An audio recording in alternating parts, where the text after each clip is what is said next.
अस्सलामुअलैकुम स्टूडेंट्स। आज हम डिस्कस करेंगे टाइप्स ऑफ आइसोमेरिज्म। आइसोमेरिज्म क्या होता है?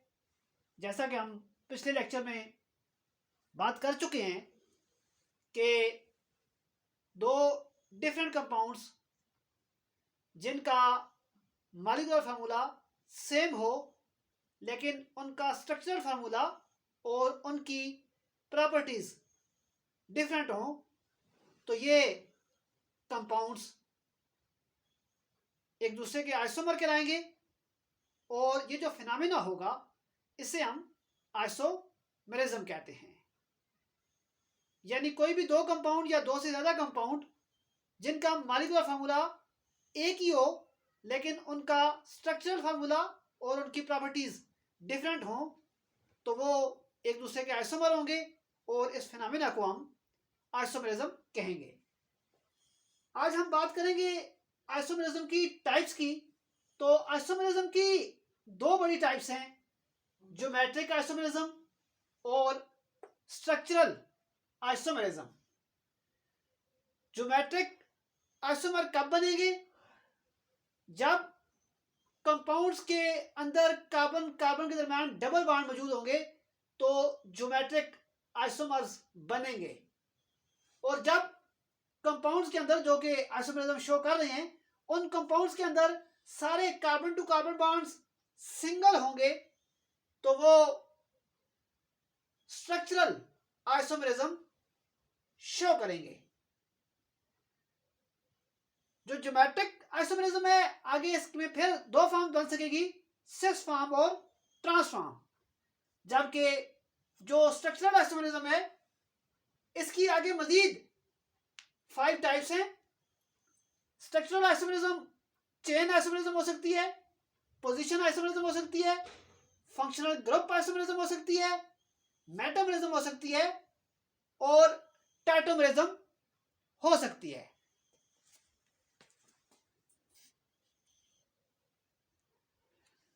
चेन आइसोमेरिज्म कब बनेगी? ये बनेगी जी due to difference in nature of carbon chain. यानी दोनों कंपाउंड्स में जो आइसोमेरिज्म को शो कर रहे हैं उनके अंदर जो कार्बन चेन होगी उसकी नेचर डिफरेंट होगी दोनों में। कार्बन चेन की लेंथ या कार्बन की तादाद तो सेम होगी क्योंकि उसकी वजह से तो मॉलिक्यूलर फार्मूला सेम आएगा, और आइसोमर्स तो होते ही वो कंपाउंड है जिनका मॉलिक्यूलर फार्मूला सेम हो, स्ट्रक्चरल फार्मूला डिफरेंट हो। तो दोनों कंपाउंड्स के अंदर कार्बन चेन की जो कार्बन चेन के अंदर कार्बन एटम की तादाद है वो तो बराबर होगी, लेकिन दोनों के अंदर जो कार्बन चेन होगी उसकी नेचर डिफरेंट होगी। यानी एक में स्ट्रेट चेन हो सकती है, नॉर्मल चेन हो सकती है, और दूसरे में ब्रांच हो सकती है। इसी तरीके से पोजीशन आइसोमेरिज्म कब शो होगी? ये तब शो होगी जब different position of same functional group same होगा लेकिन एक कंपाउंड में उसकी पोजीशन कोई और होगी और दूसरे कंपाउंड में उसकी पोजीशन कोई और होगी। मिसाल के तौर पर एक कंपाउंड में ये चौथे कार्बन में लगा है और दूसरे में ये वही फंक्शनल ग्रुप छठे कार्बन में लगा हुआ है, तो ये पोजीशन आइसोमेरिज्म होगी। ये दोनों कंपाउंड एक दूसरे के पोजीशन आइसोमर्स होंगे क्योंकि इनमें सेम फंक्शनल ग्रुप होगा लेकिन उसकी पोजीशन डिफरेंट होगी। तो पोजीशन की वजह से इस आइसोमेरिज्म को हम पोजीशन आइसोमेरिज्म कहते हैं। Functional group isomerism, different functional group, ये कब बनेगी? जब दोनों कंपाउंड्स के अंदर फंक्शनल ग्रुप ही डिफरेंट होंगे। और मेटामेरिज्म ये कब बनेगी? जब फंक्शनल ग्रुप के दोनों साइडों पे जो कार्बन एटम्स की तादाद है वो अनइक्वल होगी, डिफरेंट होगी। यानी फंक्शनल ग्रुप के एक साइड पे 3 कार्बन है और दूसरी साइड पे 4 या 5 कार्बन है, तो दोनों साइडों पे फंक्शनल ग्रुप की दोनों साइडों पे कार्बन एटम की तादाद डिफरेंट होगी। तो इस तरह से मेटामेरिज्म शो होगी और मेटामर्स बनेंगे। टाटोमरिज्म, टाटोमरिज्म कब शो करेंगे कोई कंपाउंड? ये होगी जी due to shifting of proton from one atom to another atom in the same molecule. यानी एक ही मॉलिक्यूल में जो प्रोटॉन है ये शिफ्ट हो जाएगा एक एटम से दूसरे एटम को। तो जब ये एक एटम के पास होगा तो वो एक टाटोमर होगा, एक आइसोमर होगा, लेकिन ये जब शिफ्ट होकर दूसरे एटम के पास, उसी मॉलिक्यूल में दूसरे एटम के पास पहुंच जाएगा तो ये दूसरा आइसोमर या दूसरा टाटोमर बन जाएगा। और अगर हम ज्योमेट्रिक आइसोमरिज्म की बात करें तो ज्योमेट्रिक आइसोमरिज्म में आइसोमर्स की दो फॉर्म्स आएंगी, सिस फॉर्म और ट्रांस फॉर्म आएगी। सिस फॉर्म कब होगी? जब सिमिलर ग्रुप एक साइड पे, सेम साइड पे होंगे। और ट्रांसफॉर्म कब आएगी? जब सिमिलर ग्रुप्स अपोजिट साइड्स पे आएंगे। और जैसा कि हम पहले बात कर चुके हैं, ज्योमेट्रिक आइसोमरिज्म वही कंपाउंड शो करेंगे जिनमें कार्बन कार्बन के दरमियान डबल बॉन्ड मौजूद होगा। वो कंपाउंड जिनमें कार्बन कार्बन के दरमियान डबल बॉन्ड मौजूद होगा वो ज्योमेट्रिक आइसोमरिज्म शो करेंगे। और वो कंपाउंड जिनमें कार्बन कार्बन के दरमियान तमाम बॉन्ड्स जो हैं वो सिंगल हैं वो स्ट्रक्चरल आइसोमरिज्म शो करेंगे। तो ज्योमेट्रिक आइसोमरिज्म के लिए जो नेसेसरी कंडीशन है वो डबल बॉन्ड का मौजूद होना और डबल बॉन्ड के जो कार्बन है उनमें दो ग्रुप्स जो हैं, कम से कम दो ग्रुप्स वो डिफरेंट हों। यानी चारों के चारों ग्रुप्स अगर सेम हुए तो फिर तो आइसोमरिज्म शो नहीं हो सकेगी, लेकिन कम से कम दो जो ग्रुप्स हैं वो डिफरेंट होने चाहिए। अब आगे इसकी फिर दो टाइप्स बनेगी। अगर दोनों सिमिलर ग्रुप्स, एक जैसे ग्रुप्स एक ही साइड पे आते हैं तो ये सिस फॉर्म होगी, और अगर सिमिलर ग्रुप्स अपोजिट साइड पे आते हैं तो ये ट्रांसफॉर्म होगी। ये तो स्टूडेंट हमने इनका एक ओवरऑल व्यू देखा। अब हम वन बाय वन इन तमाम टाइप्स जो हमने आइसोमरिज्म की पढ़ी हैं इनको वन बाय वन डिस्कस करते हैं और इनकी एग्जांपल लेके देखते हैं कि कैसे ये प्रैक्टिकली हमारे सामने आते हैं। तो स्टूडेंट अब हम स्ट्रक्चरल आइसोमरिज्म में सबसे पहले चेन आइसोमरिज्म को डिस्कस करते हैं। तो चेन आइसोमरिज्म कैसे राइज होती है, यानी दो कंपाउंड चेन आइसोमरिज्म कब शो करेंगे? ये तब शो करेंगे जब due to the difference in nature of carbon chain, जो आइसोमर है सब में कार्बन चेन की जो नेचर है वो डिफरेंट आएगी। मिसाल के तौर पर इसकी एक एग्जांपल है हमारे पास आइसोमर्स ऑफ पेंटेन। पेंटेन यानी 5 कार्बन वाला अल्केन। अगर हम इसकी एग्जांपल्स को डिस्कस करें तो आपके सामने इसके 3 आइसोमर लिखे हुए हैं, तीनों पेंटेन है। एक हमारे पास एन पेंटेन है, नॉर्मल पेंटेन, दूसरा हमारे पास आइसोपेंटेन है और तीसरा हमारे पास न्यू पेंटेन है। तीनों पे अगर आप गौर करेंगे तो इनके अंदर कार्बन एटम की और हाइड्रोजन एटम की तादाद बराबर है, यानी तीनों का मॉलिक्यूलर फार्मूला सेम है। ये तो नेसेसरी कंडीशन है आइसोमरिज्म के लिए कि दो या दो से ज्यादा कंपाउंड जिनका मॉलिक्यूलर फार्मूला सेम हो लेकिन स्ट्रक्चरल फार्मूला डिफरेंट हो वो आइसोमर कहलाएंगे और स्ट्रक्चरल आइसोमर कहलाएंगे। अब देखते हैं कि इनका मॉलिक्यूलर फार्मूला तो सेम है ही, अब देखते हैं कि इनका स्ट्रक्चरल फार्मूला डिफरेंट कैसे आ रहा है। तो पहली जो एग्जांपल है, पहला केस हम इसको कंसीडर करें तो आप देखें कि सारे जो कार्बन हैं वो एक चेन में मौजूद हैं, यानी कार्बन के ऊपर ब्रांच कोई नहीं है। इस कार्बन के साथ ये कार्बन जुड़ा हुआ है, इस कार्बन के साथ ये कार्बन जुड़ा हुआ है और ये कार्बन जुड़ा हुआ है। इस कार्बन ने एक बॉन्ड इस कार्बन के साथ बनाया हुआ है और इस कार्बन की बाकी की वैलेंसी 3 जो बचती है, यानी 3 बॉन्ड और बनाएगा, वो तीनों हाइड्रोजन है इसके साथ। तो जब कार्बन कार्बन चेन में सारे जो हाइड्रोजन लगे हों, यानी कार्बन का कार्बन के साथ बॉन्ड है, इसके अलावा बाकी के साथ हाइड्रोजन ही लगे हुए हैं, तो हम कहते हैं कि इस कार्बन के ऊपर ब्रांच नहीं है, सब्स्टिट्यूएंट नहीं है। लेकिन वो केस जब एक कार्बन ने कार्बन के साथ बॉन्ड बनाया हुआ हो लेकिन उसके साथ दो हाइड्रोजन ना लगे हो, बल्कि दोनों की जगह पे कोई और कंपाउंड हो या कम से कम एक की जगह पे कोई दूसरा कंपाउंड हो, तो हम कहते हैं कि उसके ऊपर ब्रांच मौजूद है। तो ये जो पहली एग्जांपल है, इसको आप देख सकते हैं कि इसमें कार्बन ने कार्बन के साथ बॉन्ड बनाया हुआ है, बाकी हाइड्रोजन है।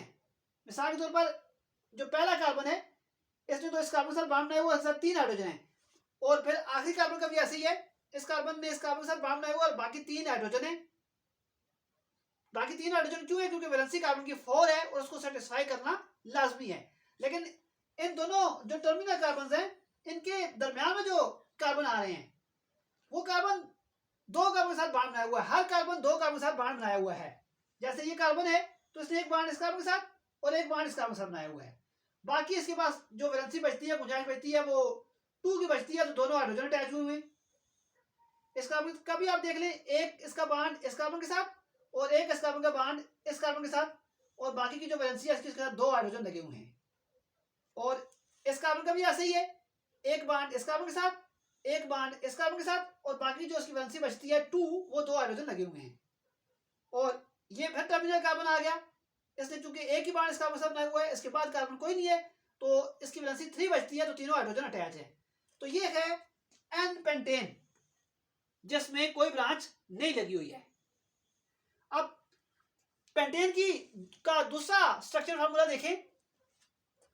ये आप देख सकते हैं कि इस कार्बन पे आके एक ब्रांच लगी हुई है, मिथाइल ग्रुप लगा हुआ है। यानी ऊपर अगर आप देखें तो इस साइड से अगर आप काउंटिंग करते हो तो दूसरा कार्बन आ रहा है। पहले एग्जांपल कंसीडर करें तो ये दूसरा कार्बन आ रहा है, इसमें दोनों हाइड्रोजन थे क्योंकि ब्रांच नहीं है। जबकि यहाँ पे जब आप बात करते हैं तो एक हाइड्रोजन है और एक हाइड्रोजन को रिप्लेस करके ब्रांच लगा दी गई है, मिथाइल ग्रुप यहाँ पे लगा दिया गया है। और चेन में वो कम है, चेन में जो स्ट्रेट चेन बन रही है उसमें 1 2 3 4 कार्बन आ रहे हैं, ऊपर 5 थे, 1 2 3 4 5। तो यहाँ पे ब्रांच में से एक निकाल के, यहाँ पे सॉरी चेन में से एक अल्काइल मिथाइल को निकाल के ब्रांच लगा दी गई है। तो आप स्ट्रक्चर फॉर्मूला आप देख लें, दोनों का डिफरेंट आ रहा है। उसमें सारे जो कार्बन है वो एक स्ट्रेट चेन में मौजूद है, इसमें ब्रांच लग गई है, स्ट्रेट चेन में नहीं है। तो ये एक ब्रांच लगी हुई है, तो है ये भी पेंटेन। टोटल जो हम ऑर्गेनिक कंपाउंड्स को नाम देते हैं वो कार्बन की तादाद के ऊपर देते हैं, तो इसका नाम भी पेंटेन ही है, क्योंकि 5 कार्बन मौजूद हैं, 1 2 3 4 5। लेकिन जो अरेंजमेंट है वो डिफरेंट हो गई है। उसमें सारे जो अल्काइल ग्रुप थे वो स्ट्रेट चेन में मौजूद थे, इसमें सारे स्ट्रेट चेन में मौजूद नहीं है, बल्कि एक ब्रांच में है। तो एक ब्रांच लगी हो तो उसे हम आइसो का नाम देते हैं। पेंटेन तो ये है क्योंकि टोटल उसमें भी 5 कार्बन है। लेकिन ये कौन सा पेंटेन है? ये आइसो पेंटेन है, क्योंकि इसमें एक ब्रांच आ गई है। और ऊपर वाला जो पेंटेन था वो नॉर्मल पेंटेन था, क्योंकि कोई ब्रांच नहीं थी। और अगर आप थर्ड एग्जांपल को कंसीडर करें तो इसमें आप देख सकते हैं कि इस कार्बन के साथ कोई हाइड्रोजन अटैच नहीं है। इस कार्बन के सारे हाइड्रोजन रिप्लेस कर दिए गए हैं मिथाइल ग्रुप्स के साथ। लेकिन टोटल जो कार्बन है वो 5 ही है, यहां पे भी 1 2 3 4 5। तो ये भी पेंटेन ही है। लेकिन अगर आप देखें तो इस कार्बन के ऊपर कोई भी हाइड्रोजन नहीं रहा, सारे हाइड्रोजन रिप्लेस कर दिए गए हैं मिथाइल ग्रुप्स के साथ। तो ऐसे कंपाउंड को हम न्यू का नाम देते हैं, NEO न्यू। तो ये भी पेंटेन है, लेकिन ये न्यू पेंटेन है। तो स्टूडेंट आपने देखा कि कैसे चेन आइसोमरिज्म बनती है, कि जब कार्बन चेन की जो नेचर होती है वो डिफरेंट हो जाती है। और पोजीशन आइसोमरिज्म क्यों शो होती है, किस वजह से शो होती है? Due to the difference in position of same functional group on carbon chain. यानी इसमें फंक्शनल ग्रुप एक ही होगा, लेकिन उसकी डिफरेंट कंपाउंड्स में जो पोजीशन होगी वो डिफरेंट आएगी। अगर हम मिसाल के तौर पर कंसीडर करते हैं आइसोमर्स ऑफ क्लोरोप्रोपेन, तो पहली एग्जांपल ये देख लें आप, क्लोरीन जो है वो फर्स्ट कार्बन के साथ अटैच है और कितने कार्बन है, 1 2 3, तो ये प्रोपेन हुआ और ये 1 क्लोरोप्रोपेन है। और यही क्लोरीन अगर सेकंड ग्रुप पे अटैच कर दिया जाए तो ये भी प्रोपेन ही होगा, लेकिन ये 2 क्लोरोप्रोपेन होगा, क्योंकि अब क्लोरीन जो अटैच है वो दूसरे कार्बन पे अटैच है। तो सेम फंक्शनल ग्रुप है, क्लोरीन है दोनों में फंक्शनल ग्रुप, लेकिन जो उसकी पोजीशन आ रही है वो डिफरेंट आ रही है। एक में ये फर्स्ट कार्बन पे है और दूसरे कंपाउंड में ये सेकंड कार्बन पे है। और फंक्शनल ग्रुप आइसोमरिज्म क्या होती है, ये राइज होती है due to different functional group के दो आइसोमर हो गए, जो दो आइसोमर बनेंगे उन दोनों में फंक्शनल ग्रुप ही डिफरेंट होगा। इसकी एग्जांपल लेते हैं CH3OCH3। तो ये फंक्शनल ग्रुप अगर आप देखें तो ईथर ग्रुप मौजूद है और CH3CH2OH हाइड्रोक्सिल ग्रुप है, तो ये अल्कोहलिक ग्रुप है। दोनों में जो कार्बन हाइड्रोजन और ऑक्सीजन की तादाद है वो सेम है, यानी अगर आप कंपेयर करेंगे तो इसमें भी 2 कार्बन, एक कार्बन 6 हाइड्रोजन, 3 और 3 6 और 1 ऑक्सीजन। और नीचे भी अगर आप कंसीडर करें तो 1 कार्बन 2 कार्बन 2 हुए इसमें भी, और हाइड्रोजन 2 और 3 5 और 1 6, इसमें भी 6 आ गए, और ऑक्सीजन 1 है इसमें भी और इसमें भी 1 है। लेकिन इसको हम कहते हैं डाइमिथाइल ईथर, क्योंकि ये ईथर ग्रुप है। जब ऑक्सीजन ने दोनों बांड अपने अल्काइल ग्रुप के साथ बनाए हुए हो तो उसको हम ईथर ग्रुप कहते हैं, और जो अल्काइल ग्रुप लगे हुए हो दोनों मिथाइल लगे हुए तो उसको हम डाइमिथाइल ईथर कहते हैं। और नीचे जो दूसरा कंपाउंड आ रहा है इसको हम इथाइल अल्कोहल कहते हैं, क्योंकि जब हाइड्रोक्सिल ने अल्काइल ग्रुप के साथ बांड बनाया हुआ हो तो उसको हम अल्कोहल कहते हैं, और जहां पे जो अल्काइल ग्रुप है वो कौन सा है, इथाइल है। आप देख सकते हैं 2 कार्बन और 5 हाइड्रोजन, तो 2 कार्बन और 5 हाइड्रोजन कौन सा अल्काइल ग्रुप होता है, इथाइल ग्रुप है, तो ये इथाइल अल्कोहल है। तो आपने देखा फंक्शनल ग्रुप कैसे राइज होता है, जब फंक्शनल ग्रुप ही डिफरेंट हो तब फंक्शनल ग्रुप आइसोमरिज्म शो होती है। और मेटामरिज्म होती है due to the unequal distribution of carbon atoms on either side of functional group, यानी फंक्शनल ग्रुप सेम ही होगा लेकिन उसकी दोनों साइडों पे जो कार्बन एटम की तादाद होगी वो डिफरेंट होगी।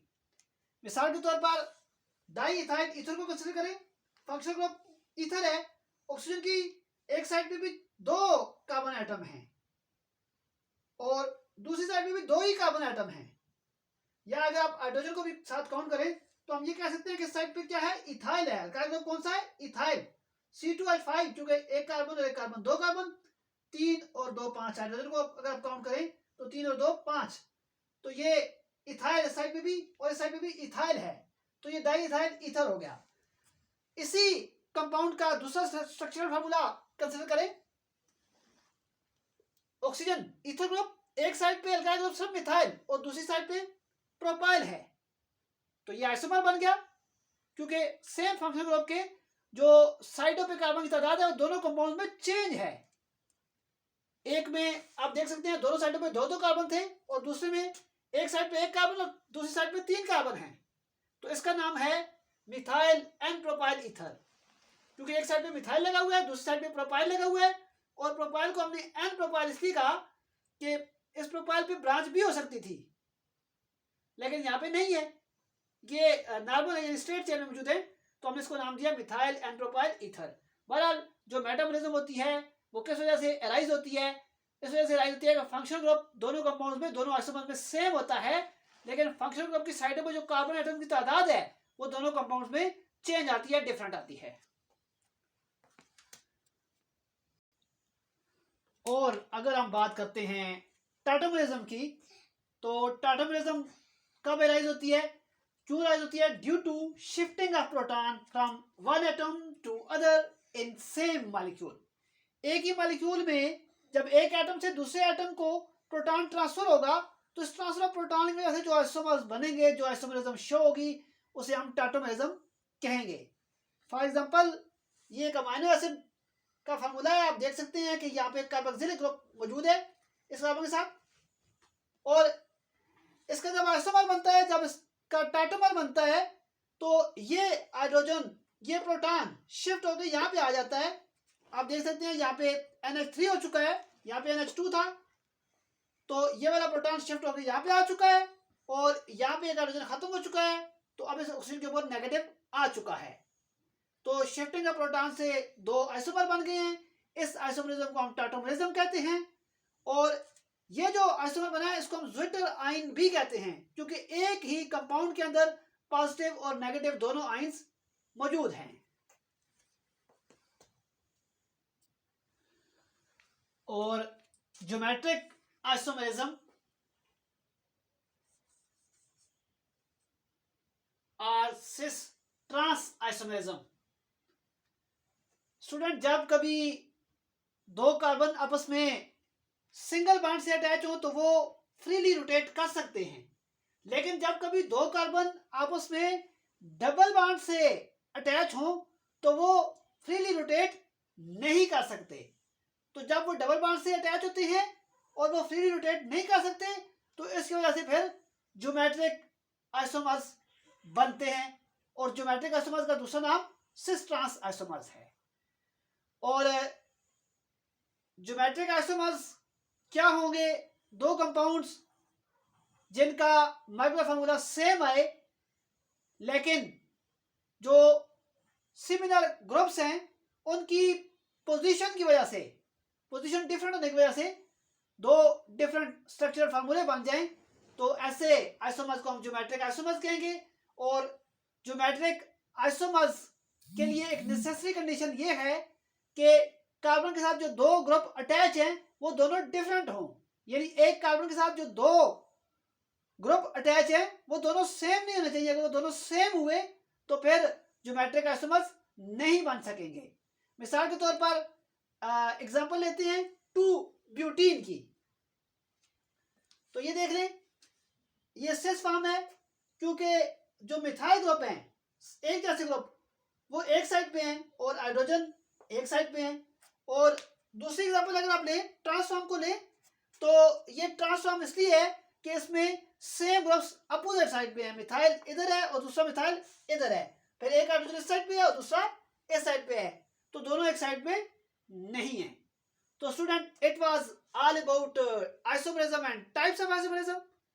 उम्मीद करता हूं कि आपको टॉपिक की समझ आई होगी, और अगर आपको चैनल अच्छा लगा है और वीडियोस अच्छी लग रही है और आपको केमिस्ट्री की समझ आ रही है, तो चैनल को लाइक करें, शेयर करें अपने फ्रेंड्स के साथ, और अगर आप इस चैनल पे नए हैं और आपने अभी तक मेरे चैनल को सब्सक्राइब नहीं किया तो इसको सब्सक्राइब कर लें और बेल को भी दबा दें, ताकि आपको मेरे हर नई आने वाली वीडियो की इतला सबसे पहले मिल जाए और आपके लिए केमिस्ट्री आसान होती रहे। अल्लाह पाक आपको केमिस्ट्री का इल्म अता फरमाए। अपना ख्याल रखिएगा। अल्लाह हाफिज़। Thank you very much.